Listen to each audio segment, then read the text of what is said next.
Coup de théâtre retentissant sur la scène africaine et sahélienne où Bamako, longtemps considéré comme un allié fidèle et presque indissociable d'Alger, a brusquement surpris tout le monde en opérant le 10 avril un virage inattendu vers Rabat. Coup de théâtre retentissant sur la scène africaine et sahélienne où Bamako, longtemps considéré comme un allié fidèle et presque indissociable d'Alger, a brusquement surpris tout le monde en opérant le 10 avril un virage inattendu vers Rabat.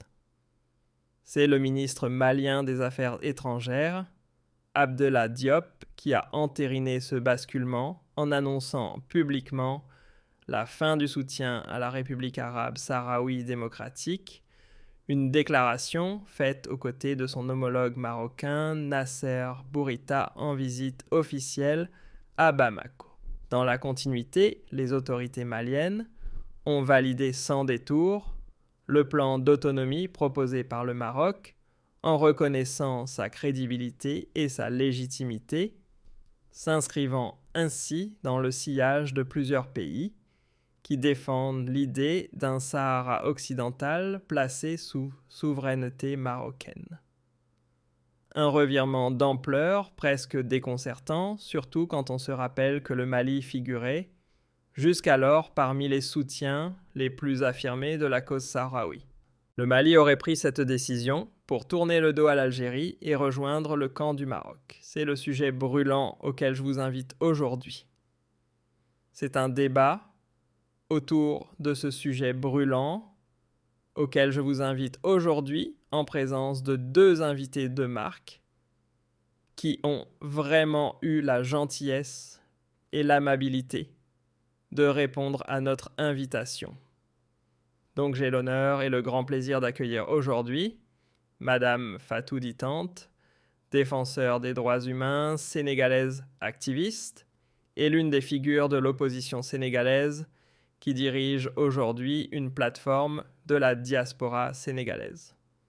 Et j'ai également le plaisir d'accueillir aujourd'hui Adamane Touré, secrétaire général du panel des démocrates et l'une des figures emblématiques de l'opposition malienne. Merci beaucoup d'avoir accepté notre invitation. Madame Fatou Ditante, bienvenue. Comment va le Sénégal? Est-ce que c'est ce que vous allez bien? Et vraiment, encore une fois, merci d'avoir accepté notre invitation. Bon, merci beaucoup pour votre invitation. Voilà, c'est avec plaisir que nous y avons répondu. Eh bien, le Sénégal va mal. Voilà, le Sénégal va très très mal. Les gens ne vivent plus. Ceux qui sont arrivés au pouvoir sur lesquels beaucoup de Sénégalais avaient fondé des espoirs. Voilà, nous sommes dans une situation très très difficile. Je dirais que nous allons en parler. Adamane Touré, c'est la deuxième fois que tu assistes à notre débat.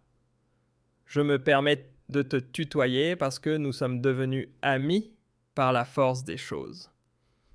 La dernière fois, nous avons fait un débat en deux parties.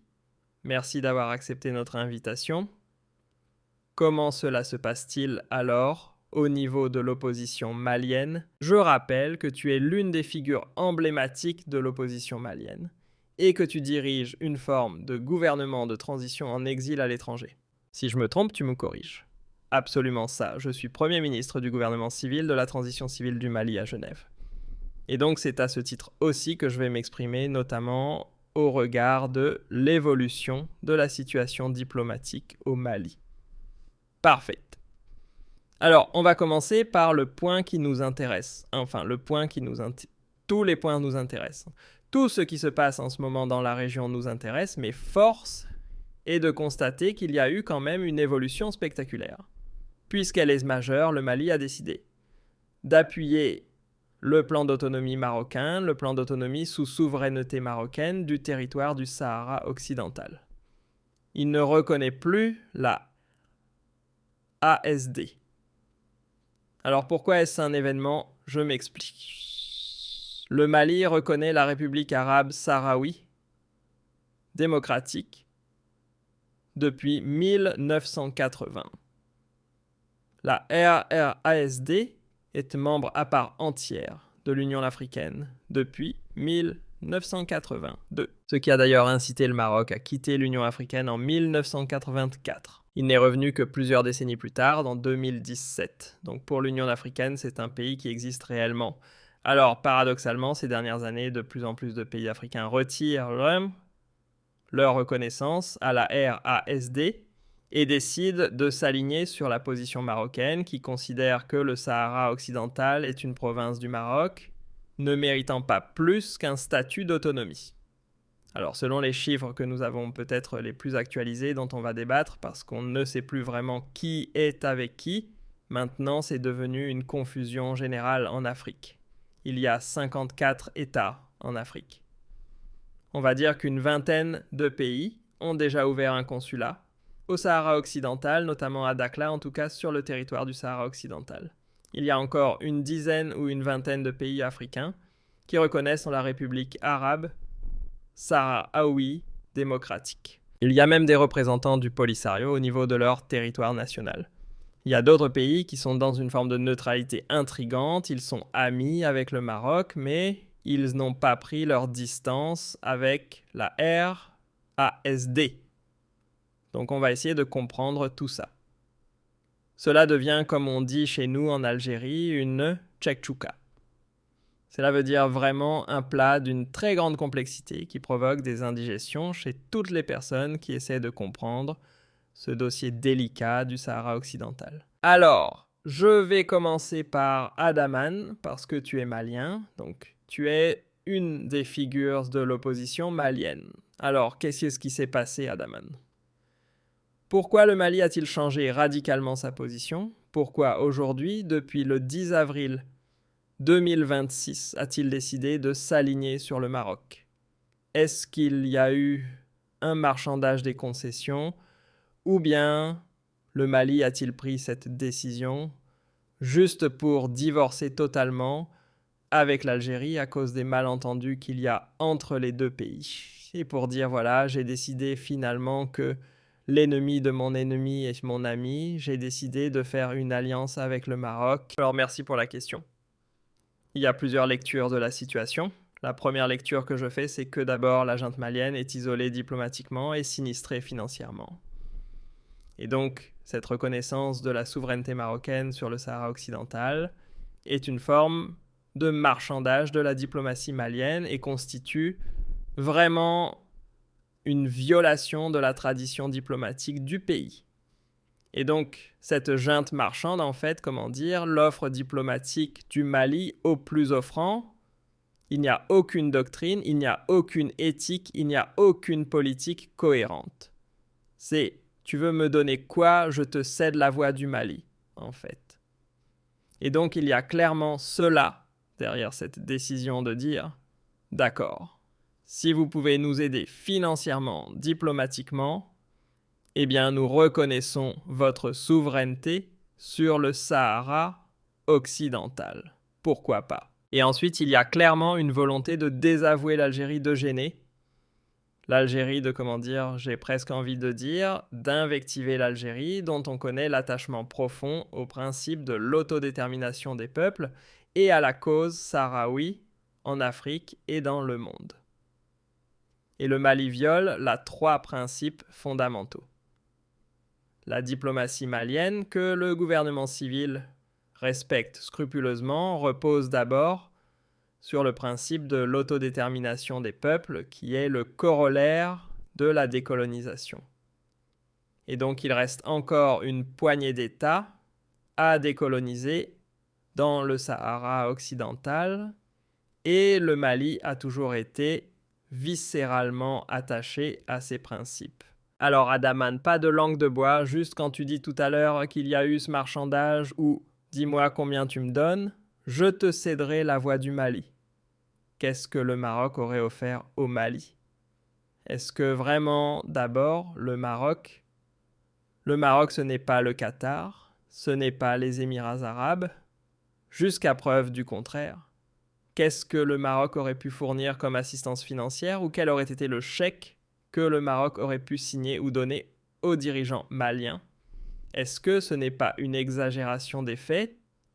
Est-ce que les dirigeants actuels du régime de transition au Mali sont corrompus à ce point ? Est-ce que vraiment il y a eu un marchandage ou est-ce qu'il n'y a pas eu autre chose derrière une sorte de deal.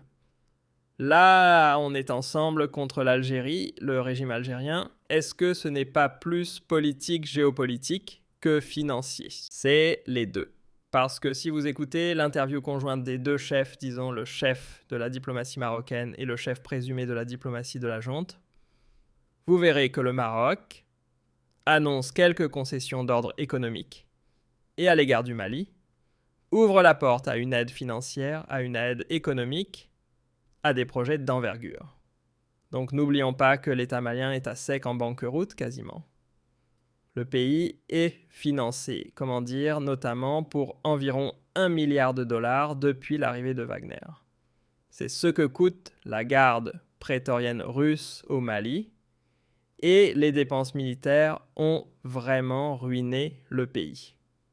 Il y a une partie des fonctionnaires maliens, notamment de l'enseignement public, qui ne sont pas payés. Il y a des écoles privées qui ont des subventions qui ne sont pas financées depuis des années. Et le carburant, le prix du carburant monte et l'approvisionnement est déjà difficile. Donc le pays est ruiné et franchement, c'est l'un des facteurs. Et ensuite, la belligérance, j'ai presque envie de dire, avec l'Algérie, est l'une des motivations les plus importantes de ce deal-là qui vient de se produire. Donc je disais que cela viole 3 principes. L'autodétermination, le principe de la primauté de nos 7 voisins. La diplomatie malienne a toujours privilégié ses relations avec les 7 voisins. Et ensuite, le principe du droit, du respect du droit international, puisqu'il y a une décision de la Cour de justice, de la Cour internationale de justice, qui reconnaît le Sahara occidental comme un territoire sur lequel la souveraineté marocaine ne s'exerce pas. Donc jusqu'à preuve du contraire, ces 3 principes-là doivent présider à la diplomatie du Mali. Et c'est ce que la junte vient de violer. Mais je reviendrai plus tard sur le cas de l'Algérie parce que c'est vraiment pour moi très important. Les conséquences sont catastrophiques à l'égard du conflit au nord du Mali. Très bien. Madame Fatoudi Tanté, vous qui êtes sénégalaise, peut-être avez-vous plus de recul que nous qui sommes au Maghreb et au Sahel concernant ce problème du Sahara occidental. Comment au Sénégal perçoit-on ce conflit qui dure depuis les années 70 et qui reste l'un des plus vieux conflits du monde? Le Sénégal a une tradition diplomatique d'être un pays considéré comme proche du Maroc. Mais il a aussi la tradition d'être un pays profondément panafricain et attaché à l'unité du continent africain. Vous qui êtes dans l'opposition, mais qui avez connu les arcanes du pouvoir auparavant, est-ce que le problème du Sahara occidental est perçu comme étant un problème sérieux? Est-ce qu'il y a vraiment une cause juste et noble qu'il faut défendre? Ou est-ce que l'on devrait peut-être mettre de côté ce conflit et réaliser enfin l'unité régionale du Maghreb, de l'Afrique du Nord et ensuite de l'Afrique sahélienne? Oui, moi je ne connais pas très bien ce conflit. Bon, j'en ai entendu parler comme tout le monde, l'autodétermination des peuples et tout, mais le Sénégal a toujours été attaché à cette autodétermination des peuples. Mais nos anciens chefs d'État ont toujours tenu à l'unité africaine depuis Senghor. Donc je pense que le Sénégal a une position de neutralité dans ce conflit malgré tout, vu les liens séculaires que nous avons avec le Maroc. Vous savez, au Maroc, on a l'avenue Bourguiba Mohamed V, donc le Maroc est très très proche du Sénégal. Donc la position des tenants du pouvoir, je ne la connais pas parce qu'elle est un peu... Bon, on ne sait pas ce qu'ils font, mais ceux qui étaient là, je pense qu'ils avaient quand même une position, en tout cas d'un objectif de détermination du peuple sahraoui. Je le sais. Vous, l'opposition sénégalaise, vous êtes attaché à ce principe.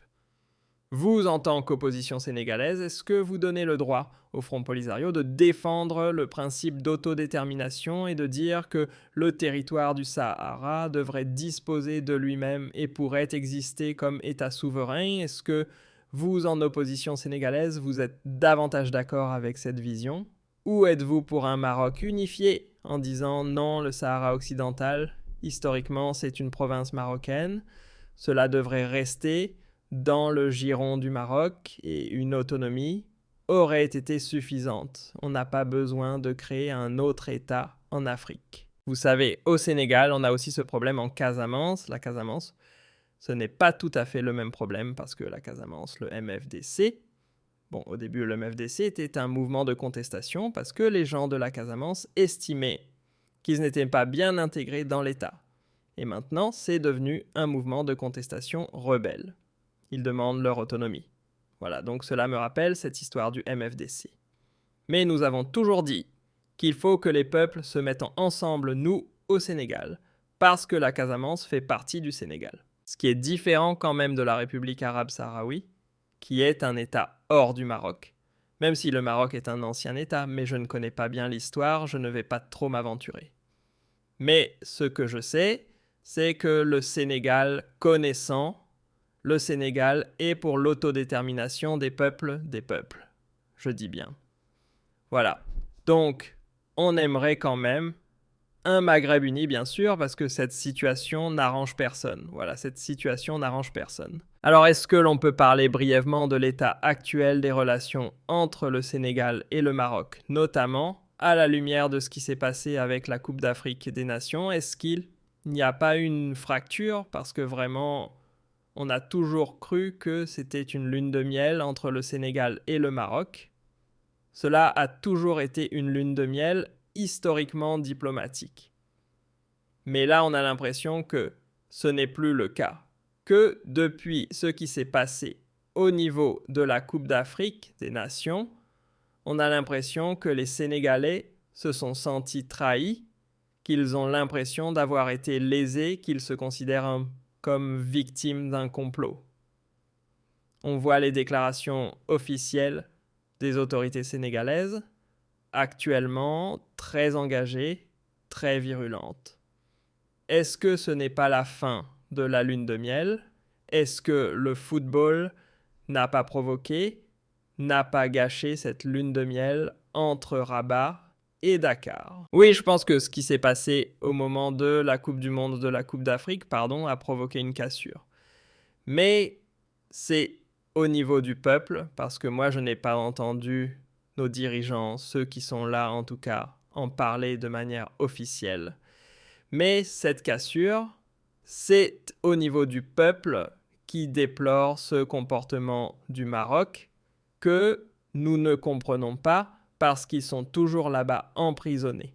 Oui, les supporters sénégalais, je pense, sont toujours là-bas. Alors nous ne comprenons pas parce que vous savez, le président Macky Sall est au Maroc, il réside au Maroc depuis qu'il a quitté le pouvoir, il est à Marrakech. Alors je ne comprends pas, les gens ne comprennent pas. Mais en tout cas, la cassure, c'est au niveau des peuples. Au niveau les dirigeants, je ne sais pas, parce que le Premier ministre a été au Maroc il n'y a pas longtemps. Je crois qu'il y avait un grand sommet à Rabat, non à Casablanca plutôt. Et il n'est jamais revenu avec nos prisonniers. Qu'est-ce qu'il a réglé? On ne sait pas. Il me sera difficile de parler de leur position. Je ne sais pas. Mais, en tout cas, pour le peuple, il y a une cassure entre les deux peuples. Bon, bien que nous disions que le football ne doit pas gâcher tout cela, parce qu'il y a quand même des relations séculaires entre le Maroc et le Sénégal, il ne faut pas que le football vienne tout gâcher. Donc on déplore tout cela. Bon, on ne sait pas où nous en sommes. Je vois que le président de la CAF, le Sud-Africain, est au Sénégal en ce moment. Je ne sais pas s'il est dans des parties, il était au Sénégal il y a quelques jours. On ne sait pas, mais en tout cas, nous déplorons cette situation-là. Et comment l'Algérie est-elle perçue en ce moment par le Sénégal? Comment les élites sénégalaises, la population sénégalaise, etc., arrivent-elles à percevoir l'Algérie? Est-ce que l'Algérie est considérée comme un pays sûr, un pays ami, un pays fiable, un pays avec lequel on peut travailler, on peut collaborer? Est-ce que l'image de l'Algérie est bonne au Sénégal? Oui, ça, je dirais oui. De toute façon, vous savez, le Sénégal a toujours des amis. Je pense que le Sénégal n'a pas... On a toujours des amis. L'Algérie, enfin, fait partie de nos amis. Il faut bien qu'elle soit plus éloignée que nous, parce que le Maroc, c'est la proximité. L'histoire du Maroc et du Sénégal est liée quand même. Mais l'Algérie est une amie du Sénégal. Ça, on ne peut pas le nier. On ne peut pas le nier, parce que quand on parle du FLN, enfin de l'histoire politique de l'Algérie, le Sénégal est très impliqué. Non, et le Sénégal a toujours servi de médiateur entre les pays. Bon, en tout cas, nous sommes toujours pour la paix entre les peuples, ça je le sais depuis Senghor et tout. Voilà, c'est pour cela que le Sénégal est un pays de paix, bien qu'en ce moment cela n'aille pas, mais depuis le premier président, Senghor Abdou Diouf, Abdoulaye Oued Macky Sall l'Algérie, est une amie du Sénégal, ça je le sais. Très bien. Alors, on va revenir à la question du Mali du Sahara occidental. On verra après quel rôle pourrait jouer le Sénégal dans cette crise. Mais Adaman, franchement, qu'est-ce que tu vas penser de celles et de ceux qui vont dire « Est-ce que le régime Tebboune ne l'a pas cherché, cette rupture, cette cassure avec l'Algérie, avec le Mali ?» À force de soutenir les opposants maliens, à force d'avoir une sorte de complaisance à l'égard de groupes armés séparatistes sur le sol malien, à force d'accueillir des personnalités sulfureuses comme l'imam Mahmoud Dicko, à force de ne pas vouloir dialoguer ou trouver une solution avec les élites maliennes actuelles? Est-ce que ce n'est pas le régime Tebboune qui a poussé le Mali dans les bras du Maroc, honnêtement? Alors, bien au contraire, moi concernant le système politique algérien, j'ai quelques réserves à titre personnel, puisque je trouve que ce n'est pas tout à fait une démocratie ouverte telle que je le souhaite autant pour le Mali que pour l'Algérie d'ailleurs. Cependant, sur ce dossier, je salue vraiment la clairvoyance du gouvernement algérien parce que notre pays a besoin de se réformer.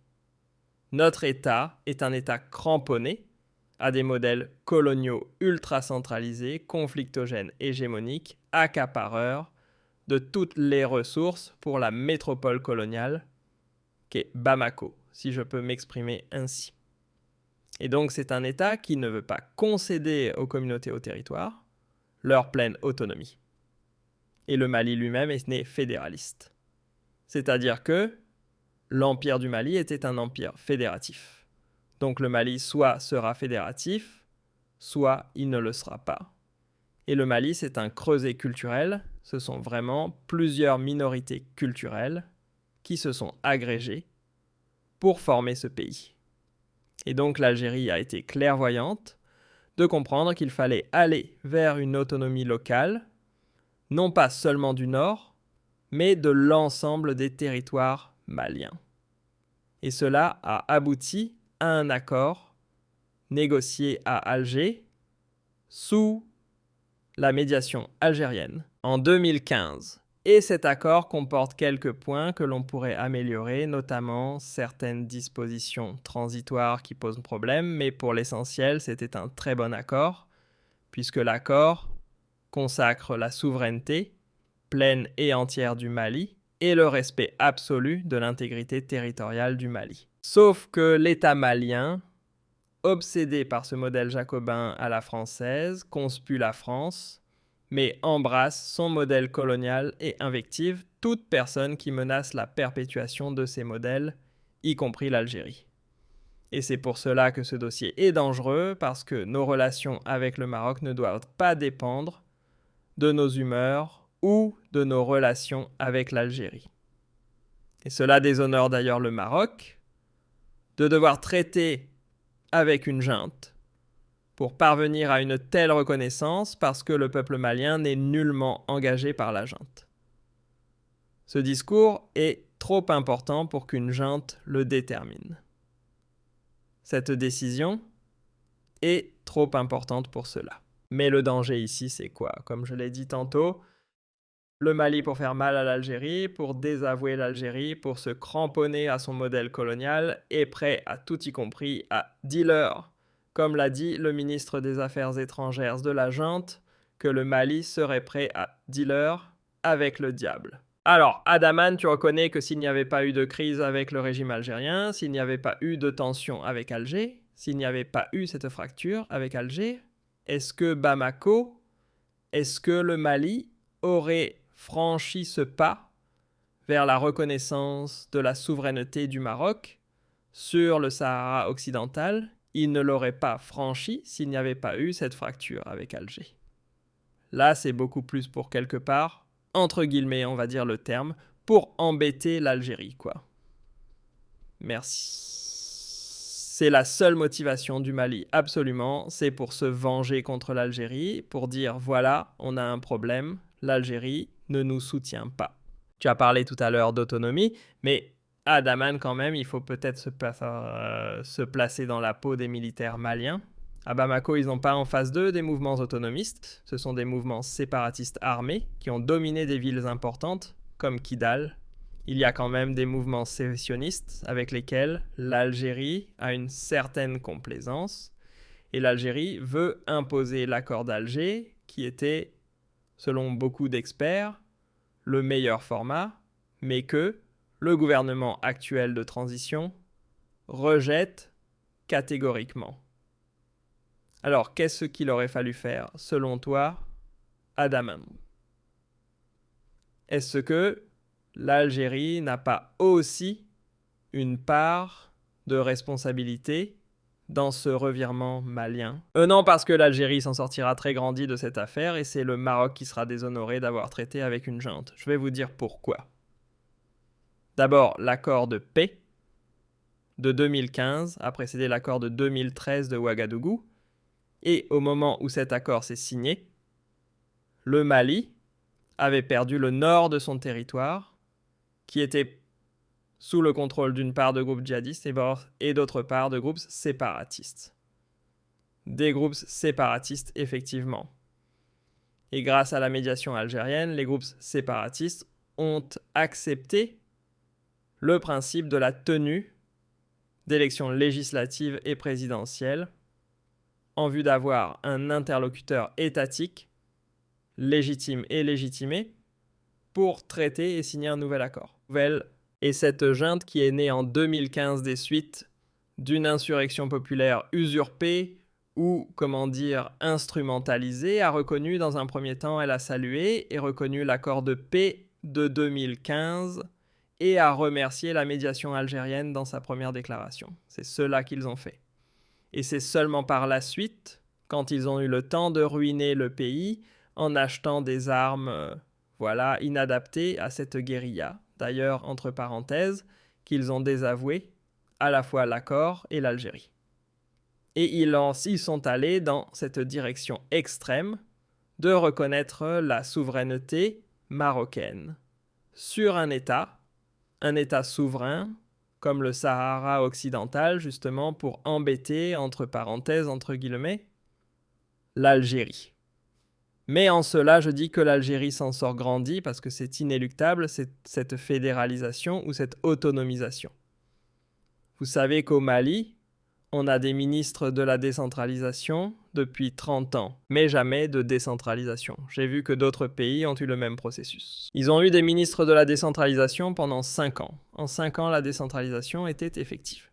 Et donc le Mali, en 30 ans, pas de décentralisation. D'ailleurs, aujourd'hui, on a même des gouverneurs militaires qui encadrent tout le pays. Donc il n'y a pas de symbole plus colonial que des gouverneurs militaires. Bon, et aujourd'hui, ce n'est que temporaire, ce déshonneur que je dirais pour moi pour le Mali et pour le Maroc. Tu veux dire, Adaman, tu veux me dire que le prochain gouvernement, il est possible que le prochain gouvernement qui va succéder à ce gouvernement de transition, ou le prochain régime qui sera instauré à Bamako dans un avenir proche, ou quand il y aura des dynamiques politiques qui seront déclenchées au Mali, sa décision sera remise en cause.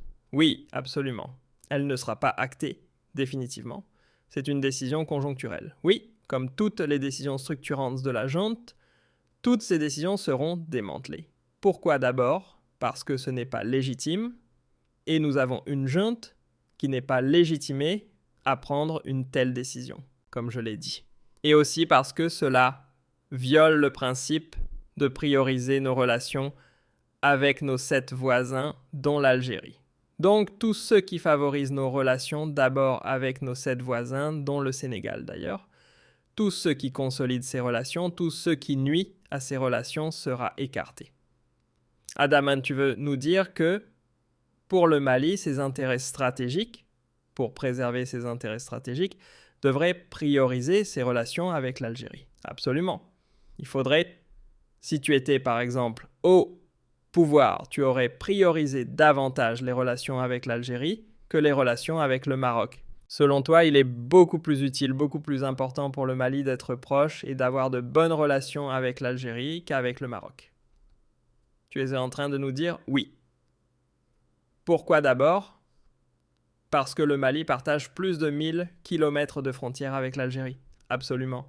Et nous avons des peuples à cheval entre nos deux pays. Nous avons des peuples qui sont traversés par les frontières de nos deux pays. Je parle notamment de nos frères Touaregs, par exemple. Et nous avons des relations vraiment historiques, bien plus profondes que celles que nous avons développées avec le Maroc. Et nous avons un lien économique beaucoup plus solide aussi, des échanges académiques et culturels beaucoup plus profonds, beaucoup plus massifs. Et donc, comme je l'ai dit tantôt, non seulement il est dans l'essence même du Mali de reconnaître le principe de l'autodétermination des peuples, mais c'est aussi contradictoire avec une junte qui se dit souverainiste, qui se dit anti-impérialiste et qui reconnaît en quelque sorte l'impérialisme marocain sur un territoire souverain qui est le Sahara occidental. Donc c'est vraiment contradictoire. Soit vous êtes anti-impérialiste, auquel cas vous ne soutenez pas l'impérialisme ou le colonialisme, sous quelque forme que ce soit vous êtes impérialiste et colonisateur. Et au niveau même du Mali nous-mêmes, Maliens qui venons du Mali profond, nous pensons que l'État malien, y compris avant la junte, avec ce système jacobin, exerce une forme de perpétuation de la colonisation à notre égard. Ça, c'est un autre débat. Si je peux me permettre, cette position malienne peut aussi constituer un piège à partir du moment où le gouvernement de Bamako parle de la légitimité d'un plan d'autonomie du Maroc au Sahara occidental. Alors pourquoi ne devrait-on pas parler aussi d'un plan d'autonomie au nord du Mali ? Cela peut être un piège aussi pour les Maliens. Demain, les mouvements séparatistes vont dire « d'accord, on renonce au principe de l'indépendance, mais on veut notre autonomie ». Comment vont réagir les dirigeants ? Est-ce que ce n'est pas aussi un piège pour le Mali ? C'est d'ailleurs un piège à double titre. D'abord, parce que cela ouvre la porte à ce que vous venez de dire, qui est légitime un plan d'autonomie pour toutes les régions du Mali. Pas seulement... Moi, je suis du sud du Mali, je viens de Bougouni, la région où il y a le lithium. Nous voulons aussi notre autonomie. Non pas parce qu'il y a le lithium, mais parce que sans l'autonomie, tout notre territoire s'étiole et Bamako devient obèse. Je m'excuse du terme, mais c'est vraiment pour imager la réalité. Donc on veut un plan d'autonomie pour les 20, voire 25 États coutumiers maliens, qui sont des régions naturelles du Mali, et des États qui détiennent leur souveraineté originelle précoloniale. Bon, et à double titre, parce que l'on prétend que l'Algérie ne veut pas d'un État malien fort et que l'Algérie soutient les groupes armés. Eh bien, si l'Algérie renonce à son attachement à l'unité du Mali, au respect de l'intégrité territoriale du Mali, personne ne pourra arrêter la dislocation du Mali, notamment du nord du Mali, si l'Algérie le décrète. Ça aussi, c'est une réalité factuelle tangible qu'il faut constater. L'Algérie, c'est un mastodonte au nord du pays avec, je crois bien, 25 milliards de dollars de budget militaire. Le Mali, le budget national, c'est 4 milliards tout le pays, pas l'armée. L'armée, c'est à peine moins d'1 milliard. Après, la comparaison n'est pas raison. Les moyens financiers de l'Algérie et ceux du Mali sont complètement différents. Ce ne sont pas les mêmes moyens, ce n'est pas le même ordre de grandeur. Mais moi, j'aimerais bien voir Adaman pour approfondir le débat. Encore une fois, Madame Fatou Ditante, vous n'êtes pas impliquée affectivement dans ce conflit, dans ce problème algéro-malien, etc. Est-ce que, selon vous, les dirigeants maliens ont fauté en allant se jeter dans les bras du Maroc ou en divorçant avec l'Algérie pour épouser le Maroc, pour prendre cette image? Voilà, clairement, c'est ce que Bamako a fait parce que les dirigeants actuels du Mali ont divorcé avec l'Algérie. Définitivement, le divorce est consommé et ils ont épousé le Maroc pour faire une nouvelle alliance, une nouvelle relation privilégiée avec le Maroc. Est-ce que cela a été une erreur de votre point de vue? Vous qui connaissez l'Afrique, qui observez son évolution, vous qui vous intéressez globalement à l'actualité africaine, oui, moi je trouve que c'est une erreur. C'est une erreur que le Mali divorce avec le Maroc. Voilà, ce sont peut-être des intérêts que je ne connais pas, mais c'est une erreur parce que nous parlons de l'unité africaine, donc ce n'est pas le moment. Voilà, nous avons besoin d'être ensemble. Bon, quel Mali le Mali pouvait faire en sorte d'être avec le Maroc, parce que je ne connais pas les anciennes relations, c'était le Mali avec le Maroc, il me semble, parce que je pense que le côté de Tombouctou est proche du Maroc, il me semble non, la partie tombouctienne. Parce que moi, mon mari est du Nord. Oui, moi je suis du Nord, voilà, c'est plus proche de l'Algérie que du Maroc. Oui, je sais. Le côté du Nord, c'est plus proche de l'Algérie, mais il y a un côté, c'est Taoudeni, qui est proche du Maroc. Vous savez, il y a des relations qu'il faut préserver, et ce n'est pas en coupant avec l'Algérie pour faire plaisir au Maroc ou pour des intérêts que cela va arranger les choses. Quoique, comme vous l'avez dit tout à l'heure, si on laisse passer cette histoire d'autonomie, un jour, le Nord aussi pourrait se lever et dire « pourquoi pas nous ?» Voilà. Donc moi, je pense que c'est une mauvaise chose, mais bon, la politique, elle est ce qu'elle est, moi. Et vous en pensez quoi, madame ? Et vous savez, le Maroc, en parlant du Maroc, parce que tout à l'heure, vous avez dit que le Maroc avait quitté l'Organisation de l'Unité africaine en 1984. De la même manière, le Maroc avait quitté la francophonie à l'époque. Oui, maintenant, le Maroc a réintégré la francophonie, mais il fut un temps où du temps de Senghor. Parce que la francophonie, c'est Senghor, c'est Amani Diori du Niger, c'est Norodom Sihanouk, et c'est Bourguiba qui sont à l'origine de la création de la francophonie. Et à l'époque, le Maroc n'avait pas intégré la francophonie parce que je pense qu'il y avait une position... Moi, je ne sais pas parce que j'étais jeune. Mais je pense que c'est par rapport à cela. Et maintenant, le Maroc, peut-être que la francophonie a revu sa position par rapport à la République arabe sahraoui. Voilà, ça je ne sais pas, mais le Maroc a quitté plusieurs organisations sous-régionales.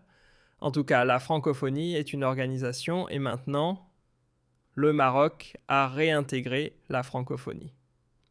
Alors, de votre point de vue, madame, qu'est-ce qu'il faut faire du dossier du Sahara occidental? Comment le régler? Parce qu'on y est pris au piège. Alors, en réalité, aujourd'hui, les tensions sont tellement extrême, il y a une atmosphère géopolitique tellement malsaine qu'on ne peut plus être l'ami de l'Algérie et du Maroc à la fois. C'est comme si les pays africains, aujourd'hui, étaient pris au piège de ce conflit autour du Sahara occidental. Quelle aurait été la position noble, la proposition juste, et quelles sont les solutions que l'on pourrait adopter définitivement à ce contentieux? Mais moi, à mon avis, le Maroc et l'Algérie doivent se parler quand même. Est-ce que ces deux pays se parlent? Pas du tout. En ce moment, pas du tout. Voilà, je pense que pour régler ce problème-là, il serait bien que ces deux pays se parlent, essayent de mettre de côté les intérêts politiques, parce qu'il y a beaucoup de politique dans cette histoire, et de penser au peuple, parce que ce sont les peuples qui souffrent. Voilà, ce sont les peuples qui souffrent souvent. Je pense que ces deux pays ont intérêt à se parler. Ce n'est dans l'intérêt de personne, et le Mali bien sûr, mais il faut qu'ils se parlent. Et ce n'est dans l'intérêt de personne qu'il y ait tous ces problèmes-là qui nous retardent, qui retardent l'Afrique. Les peuples souffrent. Moi, je vois, comme je dis, mon mari est du nord, mais c'est terrible ce qui se passe au nord. Tout le monde s'en va à Gao. Moi, je vois, j'ai un neveu, un gendre de mon mari qui est là, qui est dans une situation de réfugié, parce qu'ils s'en vont tous. Ils s'en vont tous. Et ça, c'est le pire. Ils sont du nord, ils sont tous partis. Bon, à Bamako, il n'y a rien. Eh bien, ils sont obligés d'aller vers l'Europe. Donc moi, je pense que les peuples, nos États doivent se parler. Alors, juste une dernière question avant de terminer cette première partie de ce débat, parce qu'il y a tellement d'aspects de points que l'on va aborder que nous allons consacrer 2 parties à ce débat d'aujourd'hui. Le rôle de l'Union africaine, est-ce que ce n'est pas aussi de la faute de l'Union africaine, qui n'a pas joué son rôle, qui n'a pas pesé de tout son poids et qui n'a pas mobilisé ses réseaux pour régler le problème du Sahara occidental? Où est l'Union africaine? Pourquoi l'Union africaine n'arrive-t-elle pas à trouver, à imposer à l'Algérie et au Maroc un compromis acceptable pour en finir avec ce dossier qui est devenu un casse-tête? Certainement, l'Union africaine a besoin d'être réformée déjà comme toutes les organisations. L'ONU aussi d'ailleurs a besoin d'être réformée pour que l'on trouve des moyens de taire toutes ces querelles entre les États. Il y a un besoin de réforme, mais malheureusement, l'Union africaine n'a pas les moyens, je ne pense pas. Mais je vois déjà pour terminer cette première partie, vous êtes d'accord tous les deux, vous êtes d'accord avec Fatou, vous pensez que le Mali a commis une erreur en reconnaissant, en franchissant ce pas, en faisant la reconnaissance de la souveraineté du Maroc sur le Sahara occidental. C'est une erreur là-dessus. Vous êtes d'accord tous les deux? Oui, je suis d'accord. Et j'ajoute même un 3e élément. Fatou vient son mari vient du nord du Mali de Gao. Et Gao était la capitale de l'Empire Songhai, qui a été démantelé par le Maroc, le royaume marocain ayant pris Gao-Tombouctou et ayant démantelé ainsi les derniers empires maliens. Et le Maroc avait aussi par le passé revendiqué sa souveraineté sur le nord du Mali, notamment Gao et Tombouctou. Donc c'est une boîte de Pandore qui s'ouvre aussi lorsque le Mali accepte que le Maroc revendique sa souveraineté sur un État indépendant, sur un État souverain, le Sahara occidental.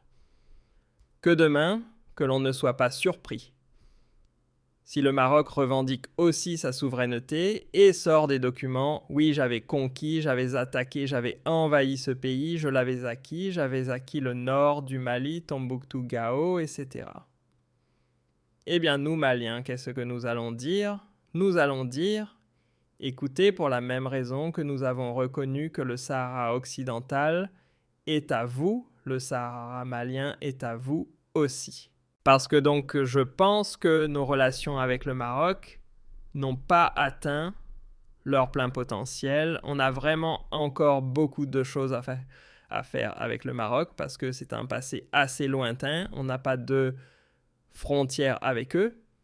Mais au plan économique, au plan culturel, académique, il y a vraiment moyen de développer nos échanges. Mais nous ne devons pas renoncer à nos intérêts vitaux, à nos relations qui sont vitales, notamment celles avec l'Algérie, comme avec tous nos 7 voisins, et à nos principes vraiment angulaires. Le respect de la souveraineté internationale, le respect du droit international, de la décision de justice de la Cour internationale de justice de 1976, et enfin le respect de l'autodétermination des peuples. C'est vraiment une pierre angulaire de la diplomatie malienne que nous, en tout cas, allons au départ de la junte si nous accédons aux responsabilités respectées scrupuleusement. Merci. Merci Adaman. Je vous propose donc à toi et à madame de faire une petite pause pour clôturer cette première partie de ce débat très intéressant et respectueux. Merci beaucoup pour votre attachement à la droiture et à l'honnêteté.